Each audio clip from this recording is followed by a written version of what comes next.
Hey everyone, welcome back to the Fin Factor. In case you've forgotten, my name is Paul. And I am Aaron. And it's been like 4 or 5 weeks since we've been on? Yeah, it's been a long time. Sorry. Goodness. Nah, hey, it is what it is. Everyone's kind of doing their own thing and a little bit busy over the past 3 months or whatever it's been. But we are here. We are live with you guys. Comments and questions, go ahead, put those down below right there. And Aaron's got the laptop out. He'll make sure to get to them as soon as humanly possible. Aaron, how you been doing? How you been holding up with this much time off from the show? My goodness. I know, right? Well, our family is now that biking family. We all got bikes. Me and my wife got a bike, and our kids ride bikes. My son's 4, and he's already on his second non-training wheel bike, I guess you could say. He's on the 16-incher, so that's exciting, and he rides it around like crazy. And my daughter is not even 2, and she is doing that glider bike, and she's already gliding down the driveway into the street, which is a little scary, but we live in a court, so that makes it a little safer. Nice. But yeah, we had Cole learn how to do the bounce bike thing like a couple years ago, and then he recently was like, I want to try it again. You have the bounce bike that we had for him, but it's too small for him now anyway. We took the pedal to his, we had him going. It was like 1 or 2 days, and he was been off and riding. So we are also that riding family now. So how that works. I saw a comment there that said, been forever, guys. Yeah, I know. We just addressed that. Sorry, dude. I know it's been a long time. We certainly miss you guys. I can't wait to hear some of the comments and questions that we've got about to be streaming in here. I'm sure there's a lot of stuff about the draft, a lot of stuff about the new playoff format that's being proposed, and of course Doug Wilson making it into the Hockey Hall of Fame. Huge honor. What a job by this guy. An amazing defenseman in his day, and then to be able to say how successful he's been as a GM in terms of the amount of wins and whatnot for the club, and his trade history has been really, really good. So and he's stuck with the club for a ridiculous amount of time. So obviously he's been doing something right in the eyes of Hasselplattner. So really good job on him. Aaron, do we want to start with any of the comments that are down here, or do you want to jump into any of the topics that we've got? I mean, we could start. The draft lottery is tomorrow, which will be interesting. So unfortunately, the Sharks, they should have, I guess you could say, the third. Well, we'll figure out what overall it is, but they have the best odds in third place, I guess, to get the best odds for the first overall pick. Now, if they get, I swear, if Ottawa gets, or I guess if the Sharks pick ends up being number 1 overall, Sharks fans are just going to go ballistic. I think it's going to be. Twitter's going to blow up tomorrow. I'll say that. I don't think fans should be too upset about it. Yeah, congrats to Doug Wilson from Zach. I don't think fans should be too upset about it. So people who are kind of in one camp of, Erik Karlsson's fault for this team being terrible and going down the hole. Let's say Erik Karlsson wasn't on the team and the Sharks were able to add some depth, either re-sign Pavs or a couple other guys and have the depth that they have. Then they go into the playoffs this year. That pick, that first overall or that first round pick, isn't going to be in the top 10 anyway. So either way you look at it, they weren't going to have that top 10 pick. Now, the Sharks weren't expecting it to be in the lottery. They were expecting to go in the playoffs. And if that was the case, then who cares, for a late round or a late first round pick? It's not that big of a deal. But because they tanked this year, it makes it hurt a little bit more. But again, if you think about it, if Erik Karlsson wasn't on the team or he didn't re-sign and that first round pick was here, the Sharks probably would be in a better position. They'd probably be at least in that playoff, in the bottom 8 playoff team that's going in to make the playoffs, and that pick wouldn't be so bad. So either way you look at it, they shouldn't have had that top 3 pick. Yeah, and in essence, they have that late round first anyway, because they're going to get Tampa Bay's for Barclay Goodrow. So exactly. As much as I like Barclay Goodrow, and as much as he is the Swiss Army knife of like the third, fourth line, and the guy that they did have playing up, even up, I think, on the first line at some point in the season, he's unfortunately one of those guys who's expendable. I mean, he's kind of like when we talked about Chris Tierney and how much it hurt me to see Chris Tierney go. Yeah. The thing is, he was that Swiss Army knife. You could move him all the way up and down the lineup. It didn't matter, and he wasn't entirely out of place. right? And I think Tierney's even just that much better of a player than even Barclay Goodrow is in terms of being able to plug him into all these different places. Now, Goodrow did play, I think it was like 10 of the 12 positions or whatever it was. So, yeah, you can play him everywhere, which is great. But I think a guy like him, a little bit expendable in that if you don't have the insane amount of injuries that the San Jose Sharks had and he's playing his position, you really only need to find a guy who's going to play third, fourth line minutes to replace him. So, again, it's a heart kind of thing with me with Barclay. I love the guy and everything, but from a business standpoint, it makes sense to go ahead and make that move if you're going to get a first round pick back. To me, it's still kind of mind boggling that we were able to get a first for him. So, yeah, I mean, either way, like you said, the Sharks, if they would have done better, or if we just went forward with the Barclay Goodrow trade and got the late round first, either way, we have a late round first. Yeah. So I mean, Ottawa's going to bungle it because they always do anyway. So they potentially have 2 picks in the top 3. I think the worst they could do is 2 picks in the top 4 based on how that lottery works. Wow. Let's just say in 3 years from now, when those guys are after their entry level contracts and due to get paid, I bet you one of them is going to be gone. That's just Ottawa. They don't have the money to do it. So I'm not too worried about it. So maybe we'll see one of those players on the Sharks in 3 years because they'll get traded. Yeah, no, we have a little bit of a history now with Ottawa and trades, don't we? So who knows? Yep. And especially high-profile players. Okay, so let's see if there is any comments down there that are related to this, maybe, or something you wanted to hit on. Yeah, we got a lot from Zach. He says, "I hope Ottawa does not get the first-round pick." He also said Josh Norris could have been something in San Jose, potentially. I think Josh Norris could have been just like all the other players the Sharks currently have, a third, fourth line guy, maybe a second line at the most. He wasn't going to turn into something big. Ben said at this point, we can only hope that pick becomes a bust for the Sens. Yeah, whatever. I feel bad for Ottawa because I don't like to see teams just constantly in the dumps. Like, look at Buffalo, man. Buffalo has gotten some top players, and they still haven't made playoffs I think since Jack Eichel's been on the team, they haven't made playoffs. He's never played a playoff game.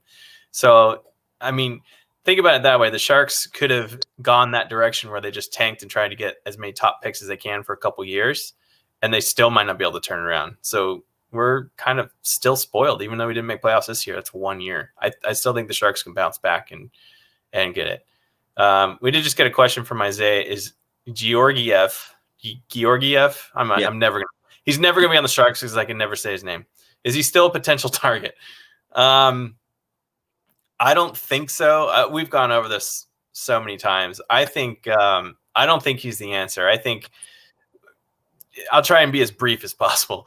I think what the Sharks' plan is or should be, what I would do is you got Jones locked up for another 4 seasons, maybe 5 seasons. I can't remember off the top of my head, but he's not a terrible goalie. I know people are probably laughing when they hear me say that. He's not a terrible goalie. The team changed the way that they were playing in front of him. He got some rest. He got some work with Nabokov, and he turned his game around the last month and a half of the end of this last season. That's, I feel like, the Jones that we're expected to see and will see next season. I think Bugner's going to be the coach. I'm sure that's going to be a question at some point. Bugner will probably be the coach. He's going to get the full reins for at least a year. If they make playoffs next year, he'll stick around. I think if they don't make playoffs next year, maybe they get rid of him next summer. Give him a full year. Give him to choose his own assistants. He didn't get to choose his own assistant coaches, so he'll be able to bring in the guys that he wants. He's going to be able to implement the system that he wants. He only tweaked what was already here. I think his system is going to be a little bit more defensive. The Sharks don't have as much star power up front, at least right now. I don't know who they're going to get either in the draft or from potential trades. So they're going to be a more defensive-minded, lower-scoring, winning games, tougher way. And Matt just said, pick up Greiss. So I think going back to the goalie situation, I think they're going to pick up a veteran player like Greiss, who, funny enough, grew up in the Sharks organization. He was on the Sharks. Either Greiss or I think Robin Lehner is my favorite pick. I think he would be a fantastic. Him and Jones as 1A, 1B, that would be pretty deadly, I think, in the NHL. Greiss can hold his own. I think Greiss is a very good goalie in a good system like he was in the Islanders. And there was one other one I can't remember off the top of my head. But to get Georgiev, you're going to have to make a trade. Those other 2 guys are going to be free agents. Yeah. Yeah, no, I agree with you. And the thing with Grice, you're talking about him playing with the Islanders and a very defensive-minded team and coaching strategy. Let's not forget, if we're going to give Bob Bugner the reins, then maybe this is an atmosphere or an environment where Grice can kind of replicate that, And I think I agree with you on that one with Jones. I mean, he's not that bad of a goalie. I think that the goalie stats are more team stats. We've gone to this ad nauseum, but when you have a team in front of you that's kind of broken down and not playing good in front of you, and I don't care what goaltender it is, they're going to be in poor shape. So I think you had mentioned Robin Leonard. I don't really think that he's going to be going on a team to be like a full-blown backup. I think he's ready to be more of like the fringe starter type. You know what I mean? I don't know, because I mean, he went to the finals with who was he on? He was on I'm blanking. He made it to the finals and they lost. Chicago beat him. Patrick Kane scored in overtime of Game 7 on him on a really weird goal. Do you remember that? No, but what you're saying is he skated down the side. He threw it at the net. Huh? He was the goaltender that they trusted in Game 7, though. That's my point. My point is he was in the Stanley Cup Finals in Game 7. Like, he's got the experience. Like, he can go far. But I don't think he is quite a full-fledged starter. I don't think he's started more than maybe 40 games in a season. I think he kind of has health issues, and he's better in less long stretches where he's kind of more like the 1A and the 1A, 1B situation, if you will. But that's also going to push Jones to be better. I think he's ready to take the reins. I think Thank you, man. He was on the Flyers. Thank you. Okay. I think his dollar amount that he commands is going to kind of point in that direction too. I don't think he's going to try to jump in as a backup. I think he's going to try to jump in. I agree. It also depends on other teams' situations if they want to change out their goalies or whatnot. Someone said, who was it? Pick Zach Croft said Crawford. Crawford's too old for me. I think he's got too many. I think it's hip or knee problems. He keeps getting out, and concussions too. He's just not healthy enough. I wouldn't want him either as a backup or a starter. I just don't see it. He's still a good goalie, but I wouldn't want him on my team. I think we've taken enough Chicago goaltenders. Right. I'm cool with it. Isaiah asked, is our situation similar to 2015? Is a deep playoff run impossible this upcoming season? I wouldn't say impossible. I think it depends on who the Sharks are able to get. I think they're going to move one of the big contracts out, and if that is the case, then we can bring in, let's say they move out one defenseman. He's getting flip-flop thrown at him again. Don't say I'm not going to say any names. How about that? One of those contracts gets moved. If you think about it, you can move one of those guys and bring in two other, maybe not superstars, but decent star players. I think that would give you some more depth. I think we might see Ryan Merkley play a little bit, at least a cup of coffee this season, depending on how the Sharks are and injuries and whatever, and if they pick up anybody else. But I don't know. I don't want to rely too many on our younger players because they're just not ready, as we saw this year. Yeah. However, the players that did play this year that weren't quite ready now have the experience and the know-how of what is to be expected of them going in the NHL next year. So that was very valuable. Yes, they did not play very well and they weren't consistent, but now you see it, or they see it, and that helps a lot. And they're going to go into the offseason knowing, hey, if I really bust my butt here and have a really good training camp, I can make the roster and I can stick. So it's kind of a confidence booster, I think, that they know there's a lot of spots that are going to be open. There's going to be good competition to get those spots. Yeah, for sure. And like you said, the opportunity is there. It's not like they have a full-fledged roster and these guys are behind a wall of veterans. There's lots of opportunity for these guys to actually grab a spot because spots are available, because they've not filled those spots with anybody else. They're relying on these guys to step in and try to play those minutes. So they have no choice. They have to play all these guys that maybe belong still in the Barracuda. But like you said, good experience from this last season. They know what they need to do in order to stick in the roster, to stick in the lineup. And hopefully that experience pays off. We'll see. I think there's a couple guys that they'll re-sign and put back in those roles, Nason being one of them, I think. And there's some of the younger guys that, were good enough. Like Shellman, we saw he played really well for that fourth line. So there could be some guys that are returning that gobble up those spots, no problem. But I would love to see guys like, Alex True or even Chmielewski get a second look here, have a good training camp, show that he can maybe be like a Donskoy 2.0 kind of player. I think that'd be great. So there's Anthony Sanchez. Yeah. Talk about trading Burns tonight. Anthony, I didn't say Burns. I don't know what you're talking about. We kept it ambiguous, buddy. What you're trying to get the flip-flop thrown at yourself now. It's funny. I think the Sharks' fourth line is set. I think the third line is going to be Marleau and Thornton, and then somebody else to plug and play. I think it's that second line that kind of needs to get solidified. I mean, the top line is going to be Couture, Kane, and Meyer.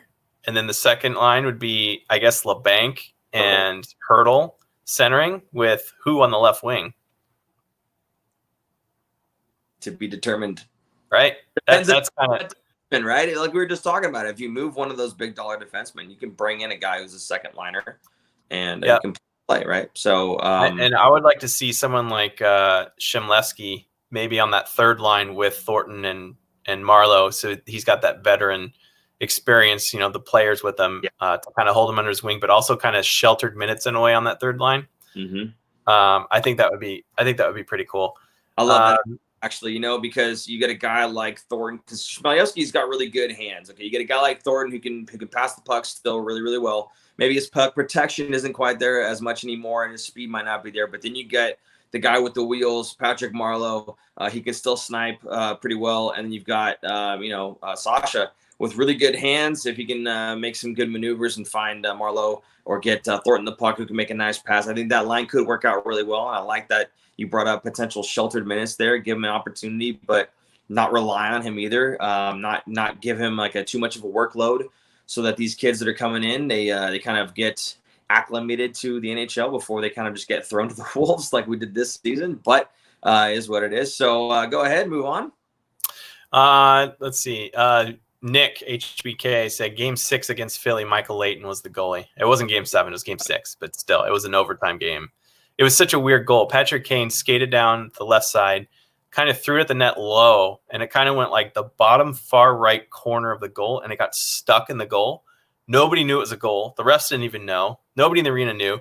Patrick Kane's the only one that knew, and he skated around celebrating, throwing his stick, throwing his gloves, and everyone's like, what just happened? Both benches were like looking around like it was the weirdest celebration of a goal I've ever seen, especially for basically a Stanley Cup winning goal. It was so odd. I remember watching that live just going, what is he doing? What? That went in? Then you look at the replay and you're like, oh, the puck got stuck underneath the goal, like the back post, kind of the bottom post, and disappeared. You couldn't see it. Yeah, and if you watch it, you can, like half the Chicago players are like looking back at the refs, like, did we won? Did we win? Yeah. It's goofy. It's so weird. Anyway, so let's get some more questions. Okay. Lots going on here. So DS, I wish we could trade Karlsson. Well, I kind of like Melker. I don't know. MK68, buddy. No, I'm just kidding. I don't get that. He's not going anywhere. The trading Karlsson thing, like if you look at his, they have some performance charts, and when look at people a lot smarter than me. Okay, I'm not the one making this stuff up. I'm things from guys that this is what they do, man. They just take charts and numbers and they make it look all beautiful, and then at the end of the day, what do the numbers tell them? And whatever the chart was, I can't remember what it was, but it was basically the effectiveness of defensemen in terms of offensive like drive and whatnot. And Erik Karlsson's like way out on the side of the chart where it's like the good side of the chart, right? And everybody else is kind of lagging behind. So like for me, I mean, I don't know. Like if I take a look at the way that the guy plays, I understand he makes some passes sometimes, but again, offensive defensemen, that's kind of what they do. They're trying to move the puck up and out, so they're going to get the puck taken away from them more often just by virtue of them trying to move the puck more often, right? So I can't really fault him for trying to make those passes and trying to make those plays. And we saw when he first jumped on the team, my goodness, nobody could accept the pass from this guy because they were behind the play. They didn't understand what he was doing. He was thinking ahead of them. He was making the pass where they really should have been. They weren't expecting it, and all of a sudden it's a turnover again. So I think with just more time, with his teammates. Now, again, he's been injured quite a bit, so he hasn't had quite as much time. Every time he kind of acclimates himself, he's injured for like a month or 3 months or whatever the case is, right? So I think we'll see. I think this season we'll see kind of a revamping of his game in terms of the ability to mesh with his teammates. I think you're going to see a little bit more of that, and with him being healthy and actually getting the opportunity to start the season fully healthy, as opposed to, oh, he's there, we're going to start playing, right? So I think this time around it'll be a little bit different. I hope, because we've been saying on the show for a bit now. I'd love to be right. So I don't really understand the whole, like, let's trade Erik Karlsson train of thought. I can understand that if we have the redundancy on the blue line. We've talked about that before, and I'm not going to say the name, but we've talked about how we can make a move there to kind of help the team out. And Erik Karlsson's not the one that I'd be moving, to be honest. So I think I don't really understand the I want to trade Erik Karlsson bit. If you don't like him and you don't think he's that good, well, then not many other people are going to think he's that good if what you're saying is actually true. And you're not going to get the return that you should get for that guy. So I would rather keep him. I think he's a phenomenal playmaking defenseman there, and I would just rather have him on the blue line. And he's going to be healthy going into the next season. That's it. That's okay. Ottawa Center. Jack Frost, what do you think about Alexei? What? No, the comment down. Oh, oh, thanks. Malted in Montreal. Thanks. I hope they don't. But it doesn't matter if they do. Whatever. It is what it is. By the way, sorry, I do have to bring up that was a super chat. So thank you for the super chat. I do appreciate that. We appreciate everything that comes in from super chat. Does get put back into the show, and it helps us keep the lights on, which I have right over here. So yeah, again, thank you for that. So if anybody else would like to do the same, donate to the show and support us, you can do that using the super chat button that's somewhere on that screen over there, and just go ahead and put it in. We'll read out your comment, get to it. Also, as long as we're stopping here, may as well. Aaron's got a black shirt on. I don't know if that's our old black shirt. Is it the old one or is it the new ones? Nope. New one. New ones. Okay, so Aaron's the new black shirt. That's the new one. Very nice. And you can get that in black, teal, as well as in gray. You can also get the black deep V cut for the women, which is also very nice. And of course, the hat. Mine's pretty old. I need a new one, but those are also on sale, as well as some stickers. So if you would like to, it's pretty gross. Please feel free to head to thefinfactor.com and support us there. Lundy, thank you so much for the $1.99. Appreciate that. No comment, but if you do have a comment, I'm sure Aaron will honor it and go ahead and make sure that we call that one out. Yep. There you go. Anyway, there are questions you want to throw on there? Jack Frost said, "What do you think about Alexei Melchuk? Melchuk, I don't know how you say his name yet." And Zach Croft followed up saying he's going to be in the CUDA for the season. I agree. I think he's going to need some seasoning. I think AHL for at least 1 year. I would say maybe even 2 before we see him. So for me, I would think the Sharks go get somebody like Leonard or Grice, sign him to a 2-year contract, and after that contract, you're expecting that Alexei to be the next one to come up and probably start as the backup to Jones, assuming Jones is still here and not drafted by Seattle. And then let's not forget, we have Shortridge, Koshinosh, Emond or something, I forget.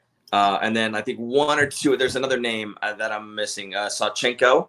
And then I think there might be one more, I'm not sure, that are also guys that did really, really well in their respective seasons for their respective clubs, and everyone was really high on, right? So is this guy kind of in the same boat? Maybe, maybe not. I think he used the KHL goalie, right?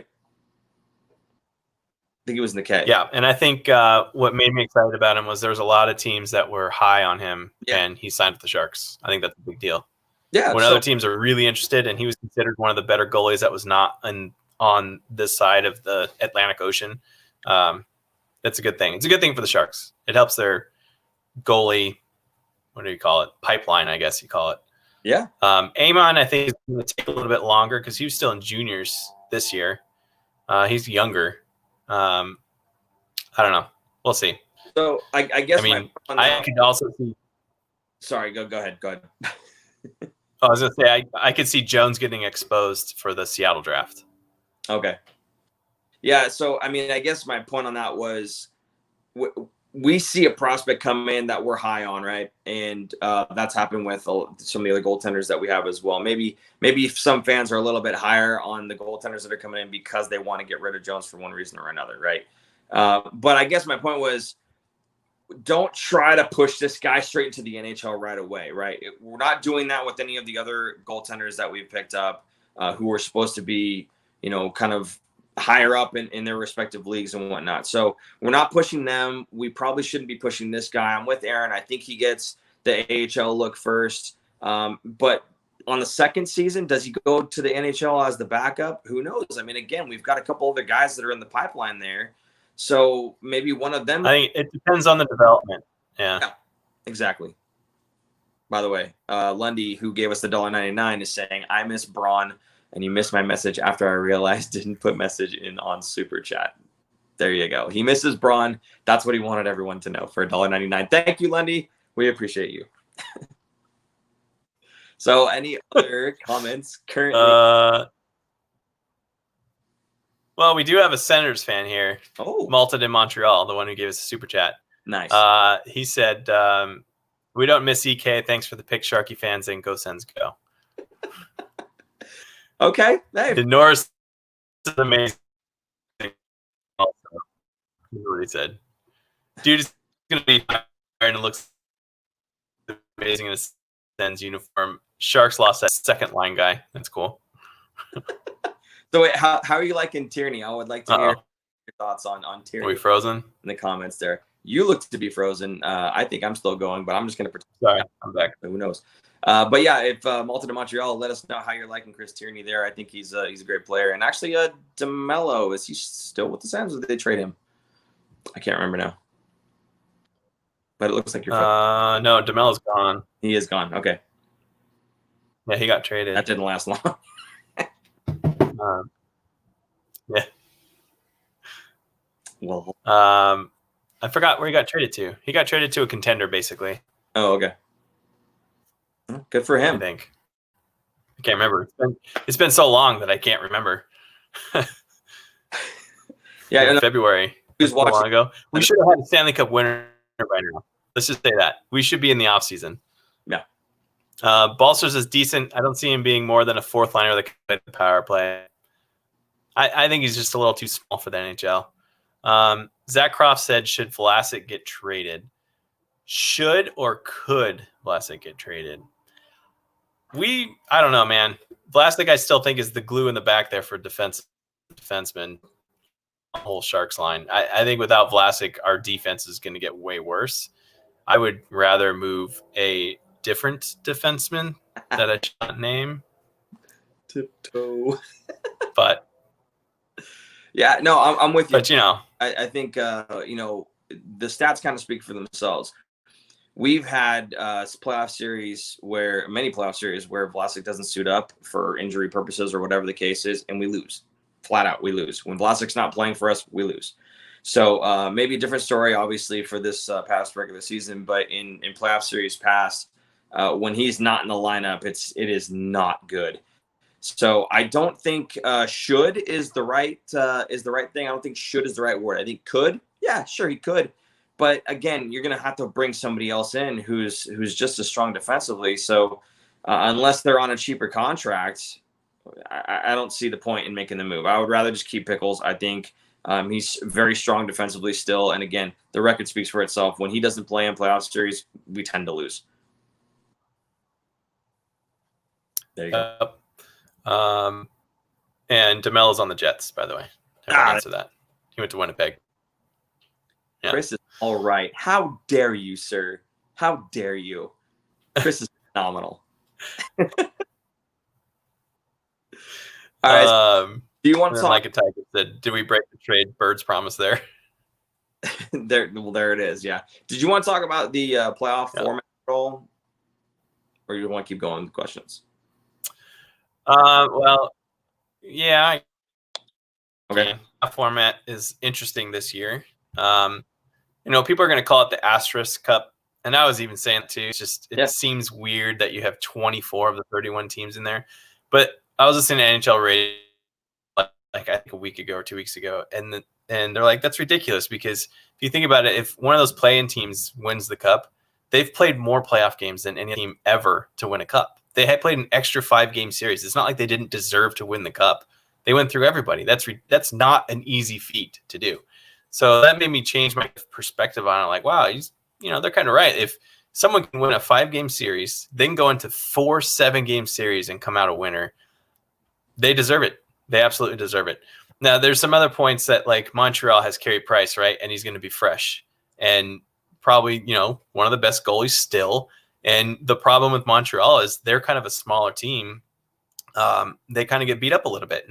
Now, if they can get a hot goalie and get a couple goals here and there, they're going to be able to finish it out and go long. So it'll be definitely an interesting playoff. And hopefully we'll be able to watch it and have it be some excitement. But I'm excited for it. So the format itself is there's 8 teams that are playing in for like a wild card. That's the 5-game series. And then that's determining the bottom 4 seeds of both East and the West. And then the top 4 seeds are already kind of placed, and they're just going to play in the lower teams, I guess, the lower seeds. And then they're reseeding every round, which they used to do back in the day, before they started the divisional playoff. Stupid. I wish they get rid of that.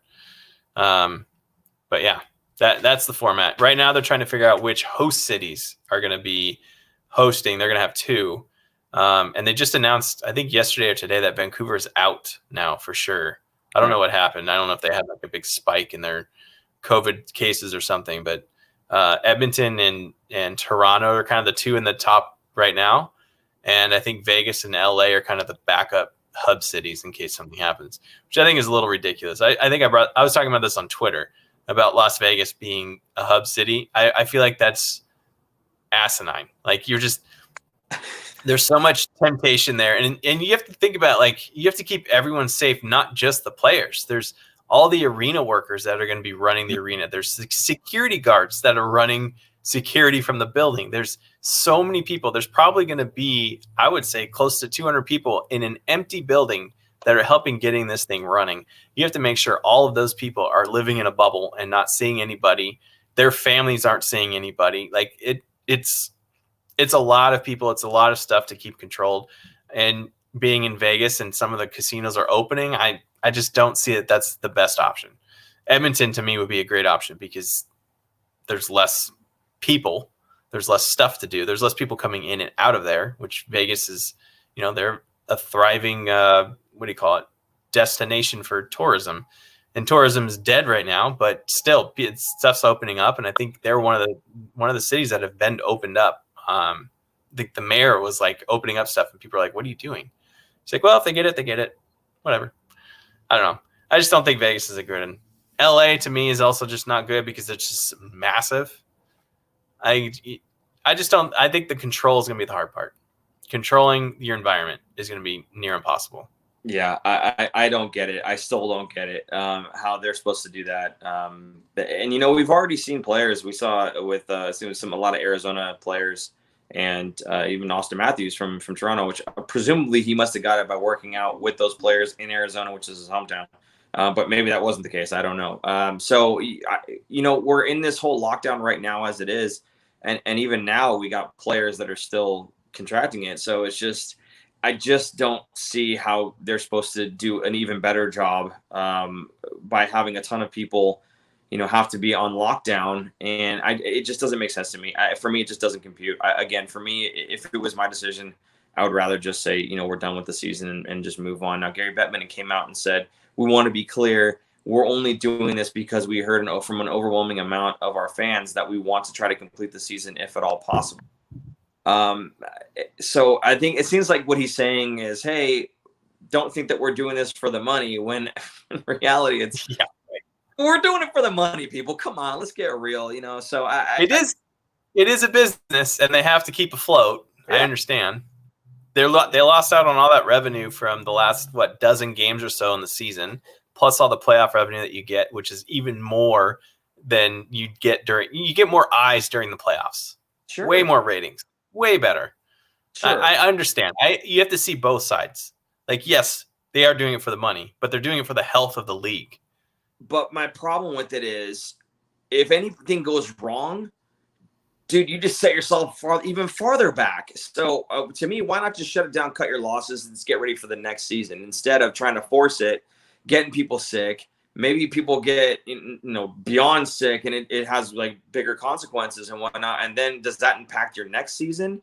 Like, I don't know. To me, I think they should just cut the losses. And I understand it's a business, but you got to think about the future of your business too, not just the right now. So if you're trying to get yourself afloat right now, and it messes you up for the next season, you're doing more damage than if you would have just said, you know what, just cut their losses. So I understand there's a lot more to it than that, like escrow and whatnot. There's a lot of things with players talking about how escrow needs to be fixed and everything else, and they're not getting paid, and the owners have the money or whatever the case is. So there's a lot going on there that I just do not understand, and I'm sure a lot of our viewers understand it better than I do. But yeah, see right here, just end it. It's too late. It's time to move on to the draft. Right. I agree. I think, again, just stop it, guys. We don't need to fix this. We don't need to try to have an end to the season. Everyone's going to understand. History's going to look back and go, oh, you know why? Because they had this whole pandemic thing. It makes sense. Just like everybody looks back in the 1900s, whatever it was, and they understand that they're a winner. That's okay, right? Anyway. Yeah, 1919 says no winner due to what do you call it? Influenza. Yeah. It's also, are we saying that because the Sharks aren't in the playoffs and we just want the season to be done with anyway? Honestly, I would like to say that it's genuine, like, concern. I would like to say that. If the Sharks were, President's Trophy, if they were in the running right now and they were ready to go, like, I don't care about the President's Trophy, but I'm just saying if they were a really good team, okay, maybe I would think a little bit differently, but I would like to think that I'd be like, you know what? It just doesn't make sense. Why risk it? Why take this team who is, performing at the top of their game? They're the best team in the league, whatever you want to call it, right? Let's pretend that they are the best team in the league. Why would we want to risk that for future seasons as well, just to have a stab at it this season? And again, you called it the Asterisk Cup, and I know you kind of changed your mindset on it, but for me, it's not that the team doesn't deserve the win. It's not that they didn't earn the win, but you cannot deny that there would be a gigantic asterisk on the Stanley Cup. There just would be, no matter which way you look at it, because you've got extra teams that shouldn't be in there in the first place. And even if that team wins it, did they have to work really hard to get it? Yeah, absolutely. But you know what? They didn't have to go through the injury recovery and everything else that the other teams have to go through during the season. They had a humongous break to be able to get through a lot of that stuff. Right. And the other teams that were going real hot into the playoffs, all of a sudden that momentum is stopped. And that's a real thing. A team that maybe was on the downturn, like say like a Tampa Bay for whatever, like that, when they got bounced out last season, I'm not sure if they ended on an upturn or a downturn before they went into that series. But if they were coming on the downturn and then all of a sudden they lost 4 straight, that's real momentum. And right now, all that momentum is reset. Nobody has any of that. So whether that is good or bad for playoff series or whatnot, it's the reality of the Stanley Cup playoffs. Teams have to go through that as part of what they have to do to win. So I'm not saying they didn't earn it. I'm not saying they didn't deserve it, but there is definitely going to be by the way, this was the year where all this happened when you take a look at that Stanley Cup champion, whoever that is, for better or worse. Here for hockey says, I was in a hospital for 4 months due to something else, but I saw young kids die of it. It's serious and not worth it. That's crazy. Sorry you're in the hospital for 4 months, first of all. But yeah. If one person dies, would it be worth it? That was another follow-up comment, right? No, I don't think it would be. I think I'm still in the bandwagon of they should cancel the season. Just be done with it and try and get ready for next season. I don't even care about like going to the games because that's not going to be back at least for another year. I don't think anything next season is going to be opened up for fans unless there's some kind of miracle that happens where the disease or the virus just disappears or gets weaker and just becomes a cough, which I don't think is going to happen. So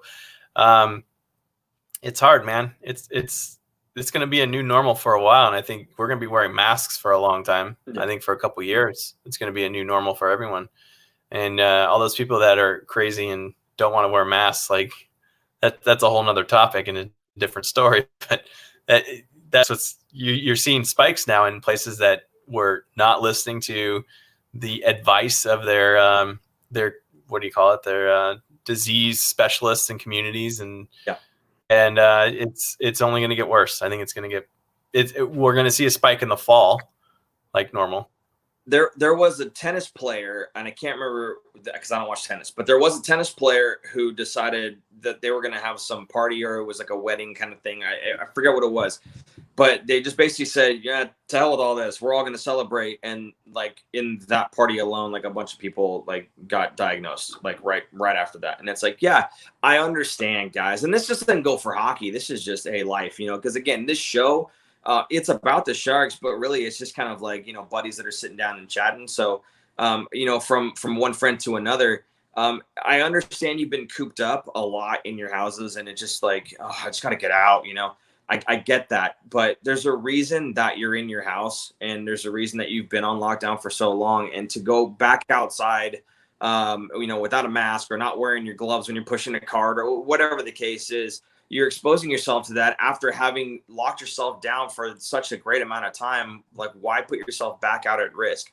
So I don't know. For me, I'm extra cautious, and I was joking with Aaron, and I'm gonna do it. I don't care. I'm gonna show everybody. I was joking with Aaron earlier about my hair, because he goes, "Do I see some flow back here?" And I go, "Yeah, you see a little bit of flow." And the reason is, wait, before you take it off, show it to the side. Well, yeah. So there you go. So I got it sticking out. Right? That's what I saw. I was like, whoa. I got to give you more information here, though. Okay. So my dad and my aunt and my cousin and my brother, they all are like barbers and hairstylists and everything else. And he's like, don't you have like at least 2-3 family members that can cut your hair for you? I said, yes, but I want to make sure that they're safe and that I'm safe too. My dad's probably going to come over with gloves and a mask and everything else. I want him to it's not for me so much as it is for him, because he's older, obviously. But I haven't had a haircut since this whole COVID thing.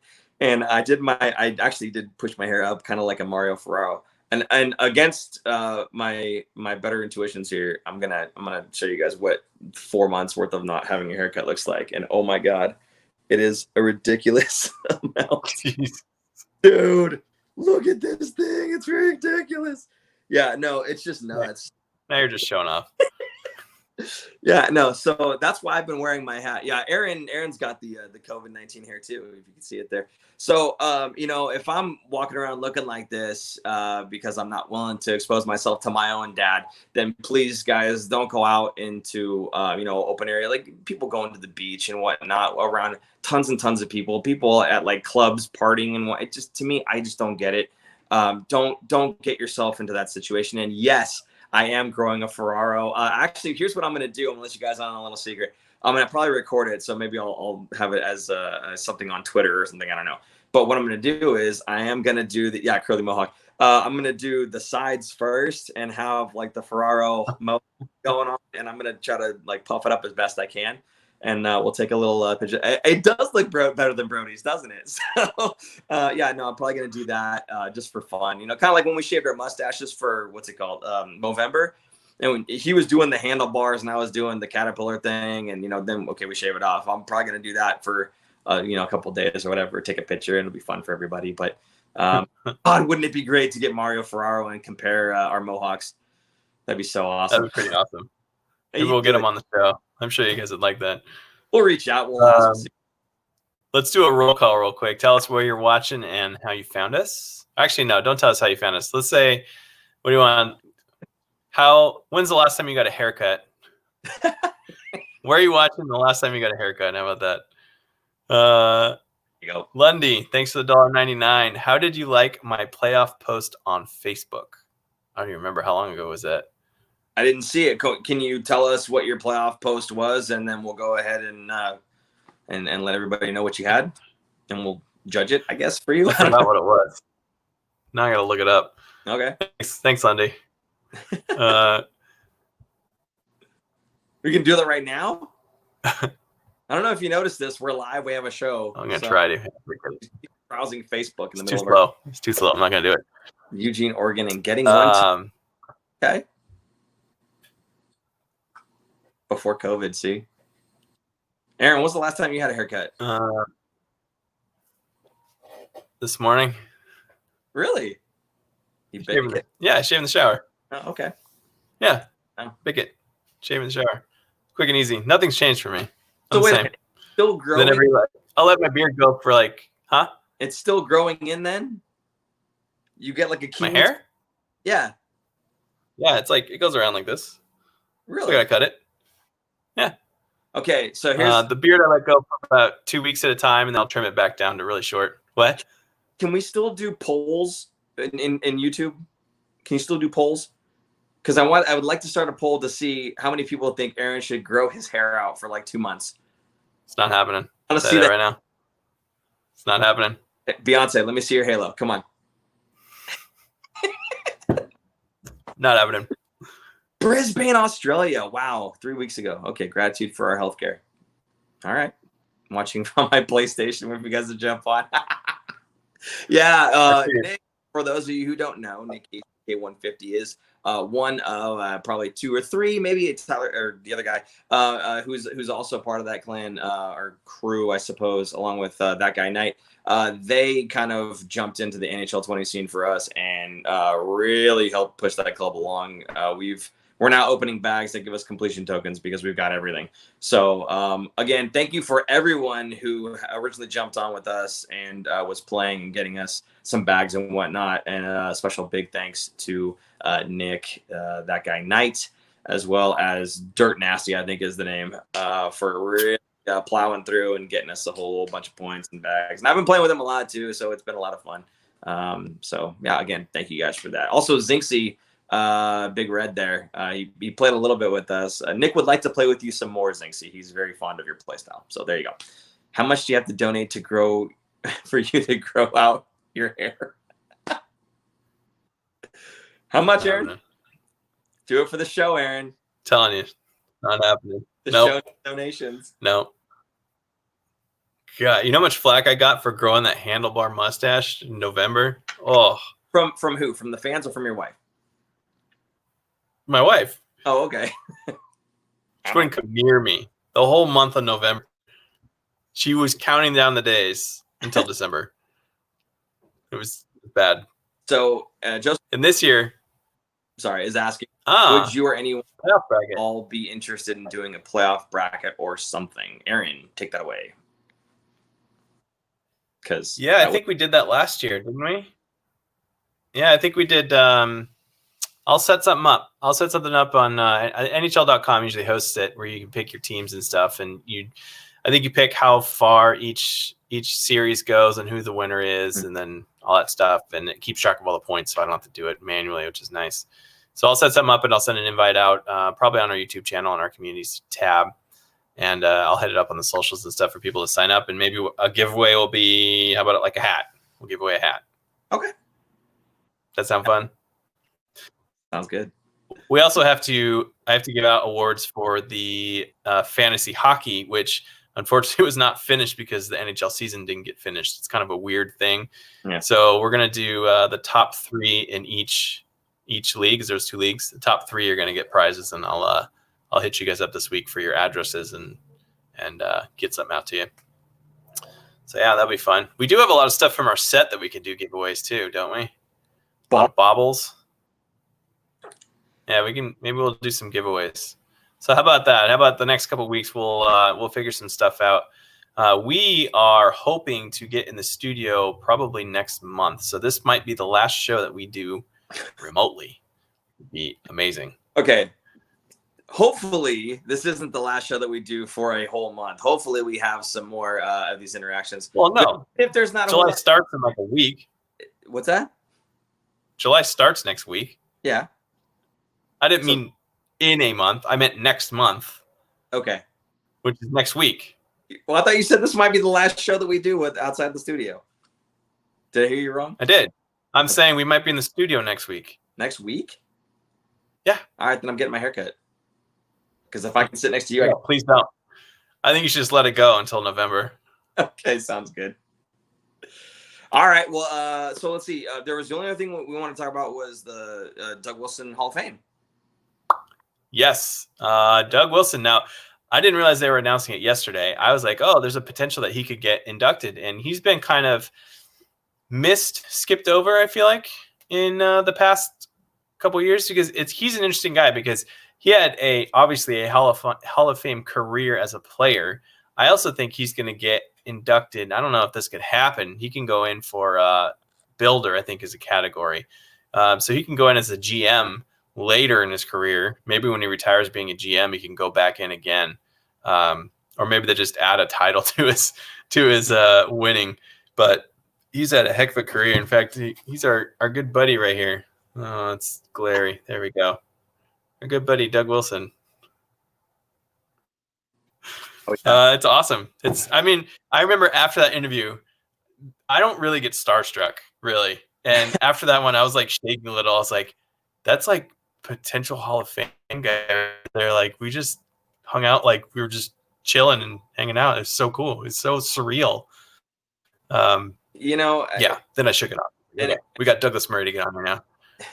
And again, for me, that's kind of like the fun part of doing this whole show is that, again, we're not analysts and professionals, and we don't get paid to do. I mean, other than whatever money comes in from YouTube, but this is just it's friends who are talking with three friends really, us, and then whoever is on the other end of YouTube. So taking the comments and whatnot. But really, we sat down and we just kind of treated him like a friend.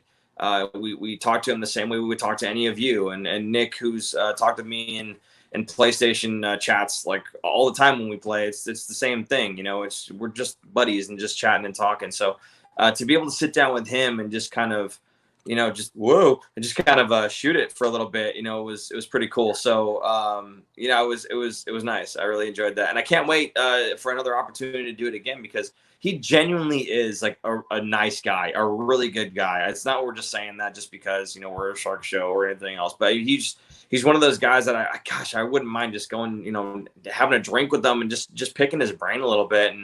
And he was very open and kind and everything else. So really a fun interview. The other thing was actually in that same interview was Douglas Murray. And I again, not really starstruck, but because I've seen him enough times now where, hey, how's it going? Shake his hand, talk to him a little bit. And one of the things that Doug had said, I think he told you, because I don't think I hear this, I'm probably paraphrasing here, was that, people sometimes they hold players on a pedestal, and they have to realize that the players are the same as you and me. And hearing that directly from him, it was kind of, I wouldn't say eye-opening, but gosh, so many times I look at these players and you forget that they're people, and you think of them as just the player, a guy on TV and everything. Nothing else about their life matters. It's just hockey and that's it. And then you realize that, no, they're just a guy like you and me. Like, he's extremely skilled at what he does, but when it comes to just sitting down and talking, they're just people, So It was really great to be able to sit down with them and just be able to do, our format, which is basically just kind of, being friendly and chatting and whatnot, and being able to do it with these guys. Again, one of them is now a Hall of Famer. It's just super cool, and I can't wait to do it again, because I'm sure we can get him to come back on maybe next season. I don't know. He's a Hall of Famer now. He's going to have all kinds of people hitting him up. Hey, way higher on the totem pole than we are. So, yeah, that's true. Picture nice. proof. Yeah. Well, any other? We got like another 7 minutes usually or so before we bounce out of here. So, any last minute questions on there? Sure. I mean, one of the things that someone had brought up was about, because he hasn't won any cups. He never won a cup as a player, and he never won a cup. He hasn't won a cup yet as a GM. So does that matter for Hall of Fame? I don't think so. I think cups are a little, I don't want to say overrated for Hall of Fame stuff. I think Hall of Fame should be based on your overall career. I mean, imagine a guy who kind of doesn't have the great number in the regular season, but is a beast in the playoffs. Sure, I could see that. Or the other way around, where they're a beast in the regular season and they do nothing in the playoffs, but they win cups because their team is good. It's kind of like, all right, it's case by case. But Doug Wilson was, for me, like for Hall of Fame stuff, if you were the best player in the league or one of the top 2 or 3 in your position for at least a year or two, at least, then you should be considered in the Hall of Fame. Like, that's just a no-brainer for me. Like Theo Fleury, I think, was another one there. Yeah, Theo Fleury should be in there, like just so many stuff that are questions about it. Like, people are saying Jumbo. Yes, Jumbo's going in the Hall of Fame. Guaranteed. I think Patrick Marleau is going to go in the Hall of Fame. Yeah. Honestly, I don't think he's going to be first ballot. Jumbo will be first ballot. Patrick, I don't think will be. I think he'll be a couple years down the road after he's eligible, but I think he's for sure earned it. Yeah, I think for me, it's less about cups and it's more about sustained statistical success. SSS.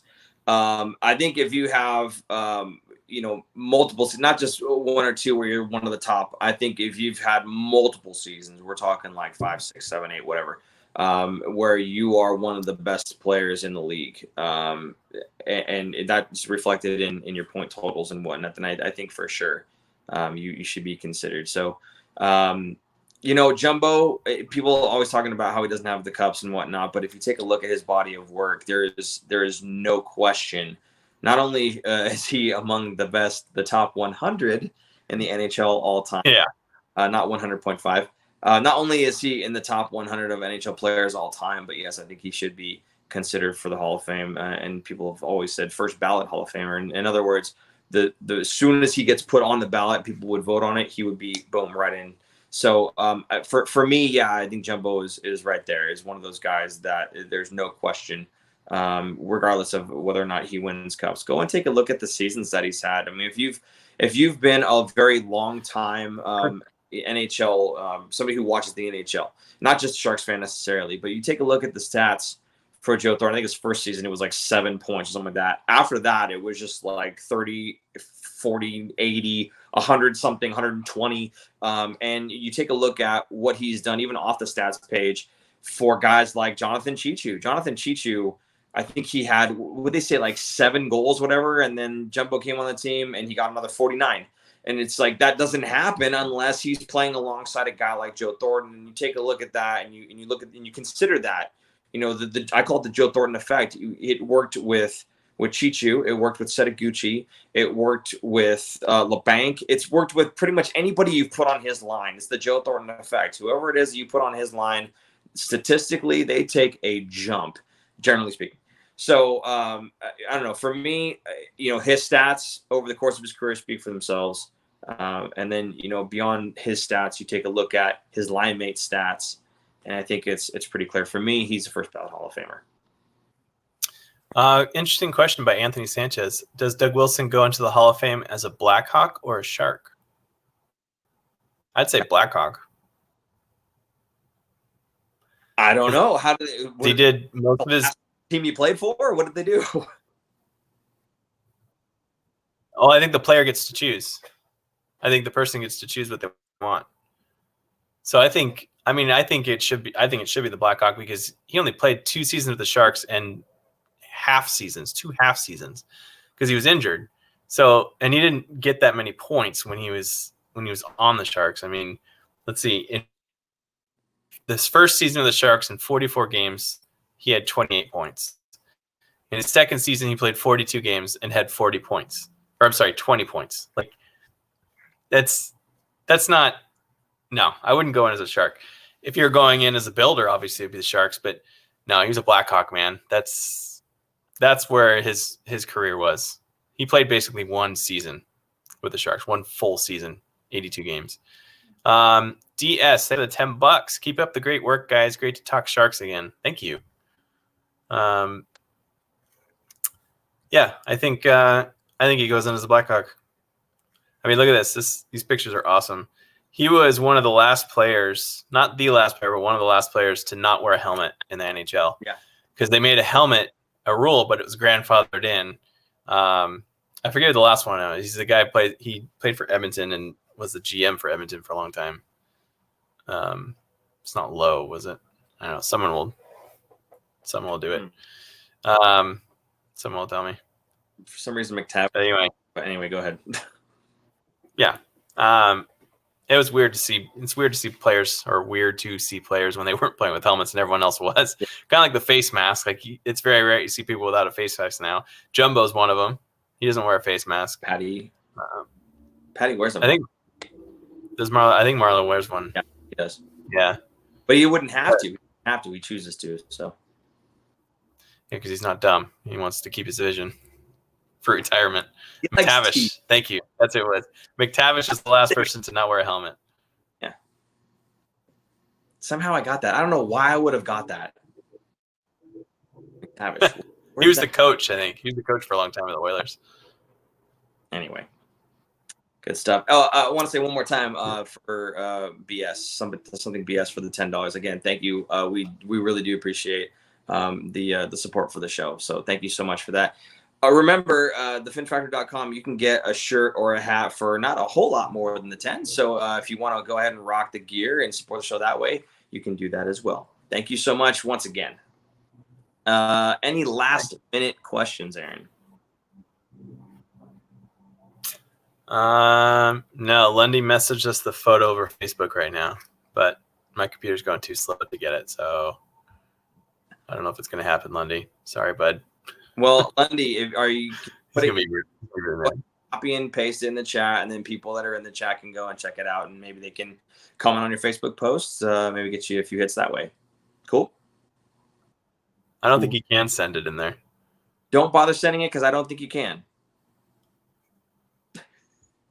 I don't know. Anyway, are we here or what's going on? How about this? Are you going to watch the playoffs? Assuming that they are going to be played, are you going to watch?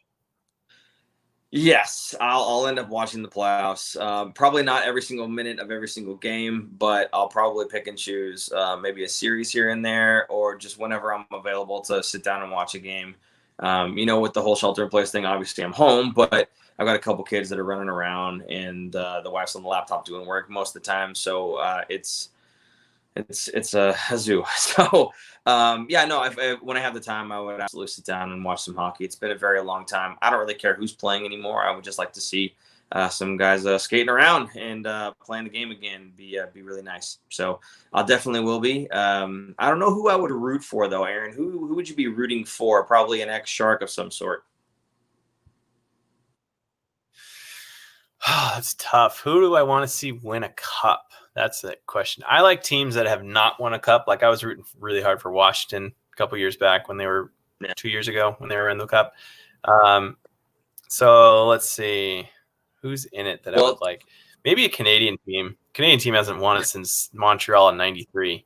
That's crazy. I kind of like that. It's almost 30 years ago. I kind of like that. Huh? You do? I don't know. I don't want to see. I'd rather see an East Coast team than a West Coast team win it.